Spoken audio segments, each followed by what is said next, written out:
Приветствуем вас, Беслан Астамурович. Здравствуйте. Сегодня у нас такие, скажем, центроазийские тренды мы будем рассматривать в глобальной политике.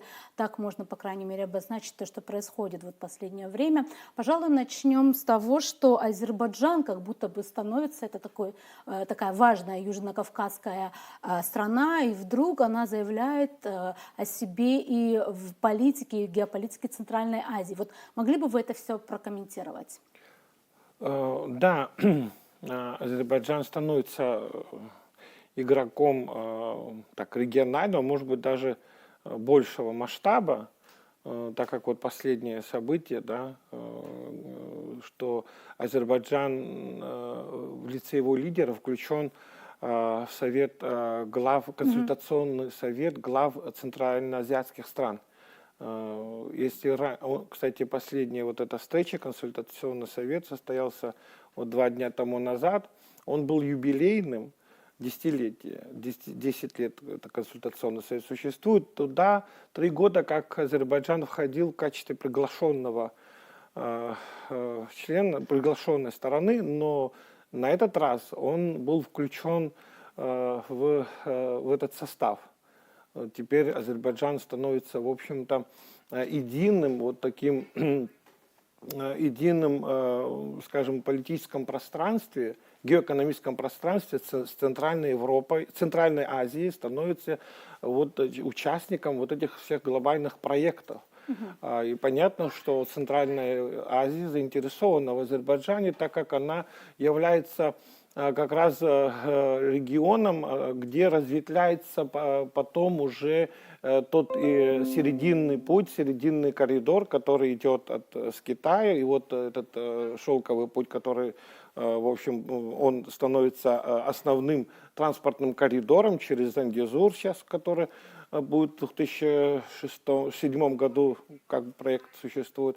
И этот через Азербайджан все будет проходить, естественно, нагрузка такая серьезная у Азербайджана. То есть получается, все потоки, которые планируются, что они будут усиливаться, около 100 миллионов тонн груза может транспортироваться через Азербайджан. И это все идет, как я уже сказал, вот, из Китая и центральноазиатские страны. И вот, как называют еще транскаспийским коридором, этот вот серединный коридор, в общем, что называется. Поэтому Азербайджан, в общем-то, становится, да, я не буду говорить о том, какие интересы еще следуют за этой политикой Азербайджана. Тут понятно, что есть интересы, которые, ну, будем называть пантюркистские интересы, также есть западные интересы, которые сдерживать Россию пытаются таким образом именно сейчас, когда Россия втянута в известные события. Вот, видимо, работает комплексный план вот, сдерживания России, если не войной, так и экономическими, логистическими, транспортными коридорами, и сузить ее возможности вот, коммуникационно. Да, это тоже, конечно, ложится в этот проект, но тут есть еще один момент, когда Центральная Азия обретает свою геополитическую идентичность. Это вот новое явление, они уже понимают, обретают свою, так сказать, свои интересы, понимают, что нужно балансировать, это положительный момент. Кстати, посещение Токаева, то есть визит Токаева на высшем уровне в Москву тоже демонстрирует о том, что после Вашингтона, встречи в Белом доме, так сказать, с Трампом, после этого визит в Москву и подписание декларации всеобъемлющей. Это говорит о том, что Токаев понимает, нужно балансировать, нужно с интересами считаться, то есть Центральная Азия становится важным регионом, где сосредотачиваться будут интересы не только американские, а уже давно существующие, наращивают свое присутствие. Это китайские интересы, которые очень большие инвестиции вкладывают вот в Центральную Азию. И, естественно, Россия, которая является, ну, естественным союзником. Почему? Потому что, ну, уж только Казахстан, допустим, граничит с Россией на протяженности 8,5 тысяч километров. Ну, это естественные, так сказать, соседи, которые, в общем-то, было и подмечено на встрече, что для Казахстана Богом дан такой сосед, как Россия. Об этом он сказал, так сказать, приведя пословицу, да. Да, он делал и громкие заявления в Вашингтоне тоже, не напрасно, видимо, лавируя все-таки, мне кажется, да, то есть это вот... Об этом, Да. кстати, писал и политолог Сергей Маркедонов, что вот в случае таких вот стран, как Казахстан, ничего не остается, кроме как успешно лавировать, да? Да, надо сказать, что вот они умеют. Возможно, есть какая-то мера, если эту меру они находят. То есть, в принципе, это, можно сказать, ну, способ их адаптирования в той геополитической сложной ситуации. Ведь географически, если посмотреть, то Центральноазиатские республики не имеют выхода в большое водное пространство, непосредственного выхода нет. И поэтому, конечно, этот регион требует того, чтобы он развивался сам по себе, и в этом заинтересованы, кстати говоря, все нормальные государства в том, чтобы эта страна была стабильно развивающейся. Мы понимаем, когда стабильного развития нет, то тогда политосфера наполняется крайними силами, крайними идеологиями, да, вот, ортодоксальными, фундаменталистскими и так далее. Поэтому развитие, экономическое, социальное развитие среднеазиатских республик, она в интересах и России, ну и сопредельных нормальных государств, нормально, так сказать, оценивающая ситуацию адекватно. Да. А вот у меня еще такой вопрос. Мы очень много в последнее время говорим об Азербайджане, да, то есть он очень ярко о себе заявляет. Там очень часто, кстати, в самом Азербайджане в отношении этого государства начали применять такой термин, как средняя держава, да, то есть что-то такое. А при этом мы там еще несколько лет назад мы видели, как Грузия была в такой вот какой-то, как будто бы сейчас нет ли такого ощущения, или это кажущаяся такая иллюзия, что они как будто бы не удел, их уже нет, и они уже теряют свои позиции, их не приглашают ни туда, и наоборот, ситуация как будто бы осложняется для них все больше и больше. И с Евросоюзом усложняются отношения, и с Соединенными Штатами тоже, как мы видим. Ну, знаете, я бы как отметил бы вот на такое активное и такое важное придание своих действий, да, вот Ильхам Алиев ведет, в общем, настолько активную, настолько успешную. Ну, понятно, что после победоносной войны и все такое, да. И вот, понимаете, я вот так думаю, что есть такой стиль поведения.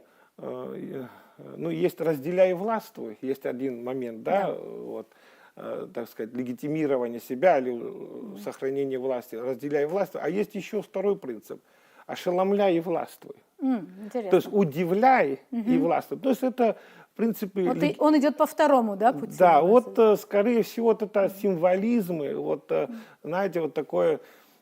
показать себя, насколько он крутой, насколько, вот, знаете, все это все должно, знаете, это все хорошо, если это сочетается с интересами сопредельных стран. Ведь нельзя укреплять свои позиции за счет ослабления других. Уязвимость, оно, ну, не должно быть ни с какого. Тут все выверено должно, потому что это такой регион, да вообще во всем, если что значит взвешенная политика?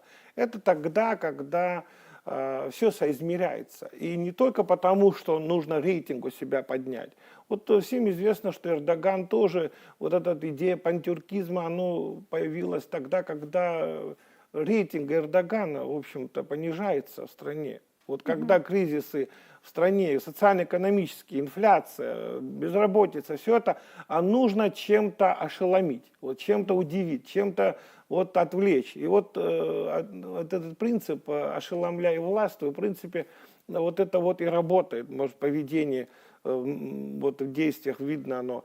Ну, естественно, есть параметры объективного плана тоже. Ну, да, Азербайджан расположен действительно в геополитическом выгодном положении. Да, он умело использует свое географическое положение. Ну, естественно, вот на этом тоже нельзя ездить, как бы говорят, да. Есть природные данные, но нельзя эксплуатировать постоянно именно это положение, потому что рано или поздно станет вопрос, а что ты из себя представляешь в экономике, в социальных сферах, вот, в развитии, скажем, там, собственных каких-то, скажем, науки, образования. То есть это должно быть, сказываться на человеческом потенциале еще. То есть, вот я так сказал, что Азербайджан, да, вот я так полагаю, что за ним стоят силы, которые хотят ограничить влияние России, сократить ее возможности вот в Центральной Азии, на Южном Кавказе. Ну, это, безусловно, существует, оно и не сегодня, оно существовали в разные века. Вот, так что здесь есть продолжение вот этой линии Палмерстона, да, есть такое, чтобы ограничить Россию вот на Черноморском побережье, сократить ее влияние. Ну и дальше тоже существуют такие современные подходы, где Россия должна быть ограничена. Но я полагаю, что ограничение России неправильно понимают на Западе, ведь Россия, будь она империей, будь она в советском варианте, оно ведь привносило туда не только экономический прогресс, не только социальный прогресс, оно ведь проблему решало всеобъемлюще, поднимало культуру этих народов. И я думаю, что скоро, ну как, это все будут понимать об этом. На Западе победила одна линия поведения, где, хотя есть на Западе объективная точка зрения, когда считают, да даже Киссинджера вспомним, когда он уже, это архитектор, Да, можно сказать, Челночь. геополитики всего 20 века, он ведь в конце сказал: сожалеете, что мы зря Советский Союз разрушили. Да, интересно. Но все-таки про Грузию. Как вам кажется, во всем этом меняющемся геополитике даже на Кавказе? Вот, как вы уже сказали, Центральная Азия заявляет о себе как важная точка, да, в геополитике, да, в мире. То где тут место Грузии? Что сейчас с ней происходит? Вот если очень, допустим, коротко это обозначить. Да-да, вы правильно заметили, что у Грузии на фоне всех вот этих событий остается скромное место. В геополитике ее Грузию никуда не зовут, как тот один эксперт заметил, что мало куда Грузию приглашают. Да, она формально входит в Совет Европы, но вот активность Грузии, ну, после того, как, естественно, в Грузии произошли события, принят закон об иноагентах и ряд других, и победа не про таких, скажем, ультразападных сил, можно так сказать, они сделали такой вывод, Запад, что нужно Грузию, как бы, ну, с ним уже все ясно. Типа, по крайней мере, Грузия теперь наказана таким образом. И, естественно, Грузия, как бы отмечают эксперты, Грузия потеряла свою субъектность. То есть, вот в таком масштабе, как это, допустим, происходит с Азербайджаном и даже с Арменией, потому что у Армении есть серьезный союзник, это вот Евросоюз, в лице Франции, например, активно. Ну, Иран также поддерживает Армению. Вот. Ну, вот получается, что у Грузии сейчас нет такого союзника, и можно сказать, что она в поисках такого союзника стратегического, да, можно сказать, в таком состоянии. Ну, я полагаю, что вот состояние Грузии сегодня, да, к какому она пришла результату, логически начиналось оно с вот поднятием западными кругами этой Грузии, вот искусственно поднимая ее, так сказать, да, вот к прогрессу, в ценностях, либерально-западных ценностях, и к чему оно в конце концов приходит. Можно сказать, этот вот поучительный пример и для других стран, которые сегодня бегут, заключая, так сказать, всевозможные сделки, соглашения, встречаясь там в Белом доме. Вот нужно полагать, насколько это может быть вредно для самих стран, когда может происходить такое неорганическое развитие. Неорганическим Искусственное, да? Искусственное, да. Вот это пример Грузия. Вот Грузия эти события немножко опережает, но мы видим, как как влияние, чрезмерное влияние, к чему она приводит. Фактически к гражданскому противостоянию, если не войне. То сегодня мы видим состояние Грузии, да. И когда она оправится, тоже вопрос. Вот как она, какой вот большая стабильность там возникнет. И поэтому надо большое внимание уделить, как процесс модернизации проходит. Вот молодые страны в постсоветском пространстве, вот соблазняясь на те или иные, понятно, что их допускают, потому что они нужны для определенных целей, естественно, и эти элиты тоже на местах хотят показать, вот мы в Белом доме, вот мы у Трампа, мы здесь находимся, да.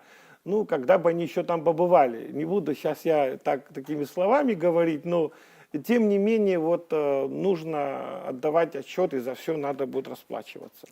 Понятно, Беслан Стамурович, благодарим вас.